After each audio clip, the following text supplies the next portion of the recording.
اب آپ سوچئے، جو شخص جو یاقلون میں ہے، لقومی یاقلون، وہ شخص جو اولو الالباب میں سے ہے، ہوش مند لوگوں میں سے ہے، وہ کائنات کی گواہیاں دیکھ کر، اپنے اندر کی گواہیاں پڑھ کر، یا قرآن مجید کی آیات کے حوالے سے جو اس کا انر کانشسنس ہے جو ڈورمنٹ تھا ایکٹیویٹ ہو گیا ہے، پھر وہ آخرت تک بھی پہنچ گیا، اس لیے کہ تفکر اور تذکر ساتھ ساتھ چلے۔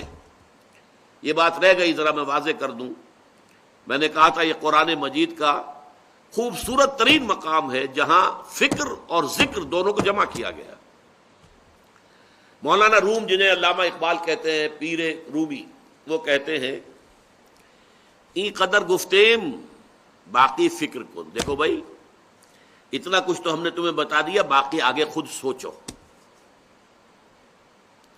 فکر اگر جامد بود رو ذکر کن، اگر کہیں جا کر فکر رک جائے، آگے نہیں بڑھ رہا، گتھی نہیں سلجھ رہی، تو جاؤ پھر ذکر کرو، ذکر کرو۔ ذکر آرد فکر را در اعتزاز، یہ ذکر جو ہے اس فکر کے اندر حرکت پیدا کرتا ہے۔ یہ ہے ذکر اور فکر کا اختلاط۔ ذکر آرد فکر را در اعتزاز، حرکت، نمو۔ ذکر را خورشید ای افسردہ ساز، جس طرح پوری زمین کے اوپر افسردگی ہوتی ہے، سورج آتا ہے تو چہل پہل شروع ہو جاتی ہے، ایسے ہی فکر جو ہے صحیح رخ پر بڑھتا ہے جب ذکر ساتھ ہو۔ میں عرض کر رہا تھا کہ یہ دونوں گاڑی کے پہیے ہمارے معاشرے میں علیحدہ ہو چکے ہیں، بہت طویل عرصے سے علیحدہ ہے۔ مفکرین جو کہلاتے ہیں وہ ذکر کی لذت سے بالکل محروم، اور ذاکرین ان کا فکر کی وادی میں قدم ہی نہیں۔ لیکن جو یہ مرید ہندی ہے، اس نے جس قدر شاندار الفاظ میں یہ مضمون ادا کیا ہے اقبال نے، جزب قرآن زیغمی روباہی است۔ دیکھو لوگو، قرآن کے بغیر اگر تم شیر بھی ہو تب بھی لومڑی ہو، کچھ نہیں ہو۔ فقر قرآن اصل شاہنشاہی است۔ فقر قرآن، سلوک قرآنی، ایک وہ سلوک ہے جو ہمارے ہاں خانقاہی سلوک ہے، ایک فقر قرآن، سلوک قرآنی، اصل شاہنشاہی است، اصل بادشاہی تو وہ ہے۔ فقر قرآن اختلاط ذکر و فکر، قرآن کا اسلوب جو ہے، قرآن کا سلوک جو ہے، قرآن کا تصوف جو ہے، وہ ذکر اور فکر کے جمع ہونے سے وجود میں آتا ہے۔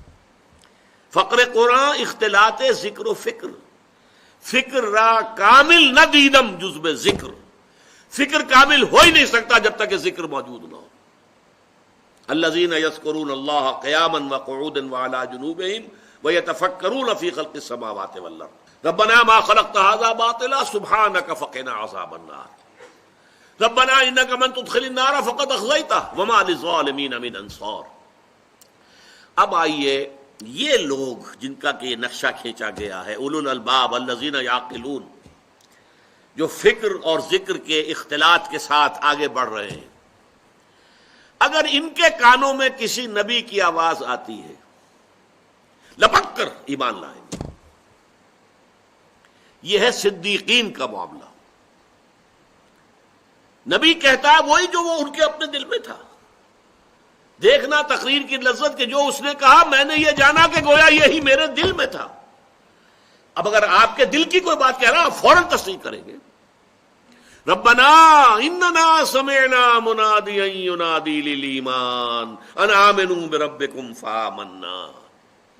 اے رب ہمارے، ہم نے ایک پکارنے والے کی پکار کو سنا جو ندا لگا رہا تھا، منادی کر رہا تھا ایمان کی، کہ ایمان لاؤ اپنے رب پر، فآمنا، تو ہم ایمان لے آئے۔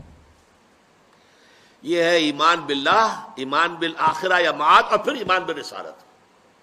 یہ لوگ تصدیق کرتے ہیں، اس لیے کہ خود وہاں پہنچے ہوتے ہیں۔ یہ میں بیان کر چکا ہوں سورہ فاتحہ کے ضمن میں بھی اور سورہ لقمان کے دوسرے رکوع کے ضمن میں بھی۔ ایسے لوگ ہر معاشرے میں، برے سے برے معاشرے میں، تاریخ سے تاریخ معاشرے میں موجود رہیں گے۔ مکے کا معاشرہ کتنا تاریخ تھا ہر اعتبار سے، کفر کے اور شرک کے گھٹا ٹوپ اندھیرے، انہی میں ورقہ ابن نوفل تھے کہ نہیں تھے، جن کی فطرت نے انہیں مجبور کیا کہ چھوڑو، دفع کرو، یہ کیا بت ہم اپنے ہاتھوں سے بناتے ہیں اور پوجتے ہیں۔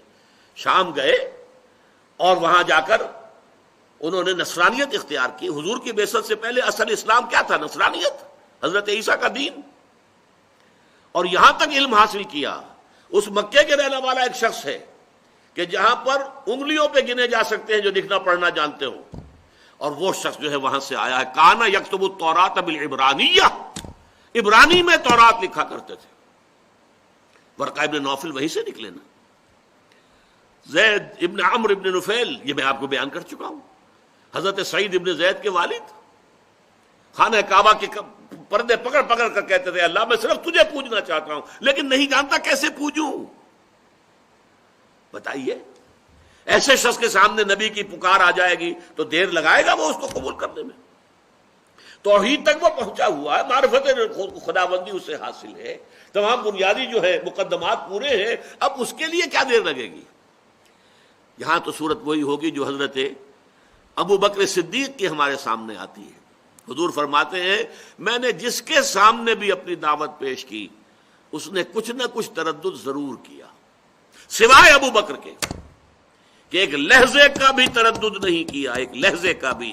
ادھر میں نے بات کہی ادھر فوراً مان دی. اس لیے صدیق تصدیق کرنے والے